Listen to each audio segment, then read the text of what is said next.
Now that you've learned the basics of wool and how to felt your first shape, it's time to take a look at the tool we use to make that wool come together, the felting needle.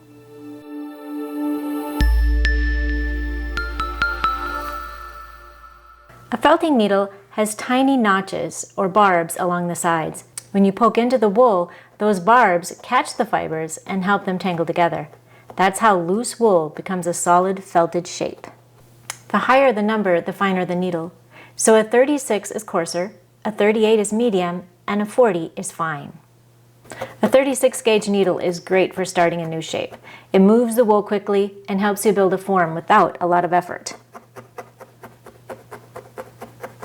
Once your shape begins to firm up, a 38 gauge needle helps you refine it and even out the surface. And when you're smoothing the surface or adding small details, a 40 gauge needle can make very fine adjustments. There are actually many more felting needle sizes and shapes than the ones we're talking about here. You might see triangle needles, star needles, twist needles, cross needles, and lots of additional numbers. Each one behaves a little differently and can be helpful for specific techniques or textures. But when you're just starting out, it's best to keep things simple. These three basic sizes, 36, 38, and 40, will let you do almost everything you need in the beginning. Once you're comfortable, you can experiment with the specialty needles and see what you enjoy. One thing that's really helpful to understand is that different wool types respond differently to these needle sizes. If your wool has more crimp or is a little coarser, like Romney, Corriedale, CVM, or the blends I use here at Bear Creek, a 36 gauge needle usually works beautifully to get started. It grabs the fiber easily and helps the shape form quickly.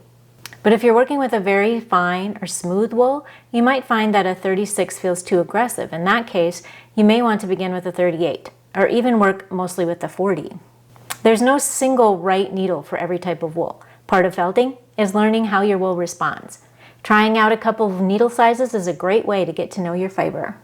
The needles I'm using in this beginner series are 36, 38, and 40 work especially well with the wool I raise because the crimp and texture respond really predictably to these sizes. So if you're using wool that's similar, you'll probably find the same needle sizes helpful.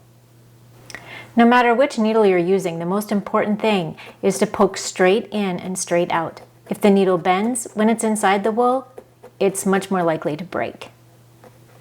You don't have to memorize needle sizes. The more you felt, the more natural it becomes to switch between them when you need to. You'll start to feel what each one does. Now that you understand how the needles work and how they interact with different types of wool, you're ready for our next step.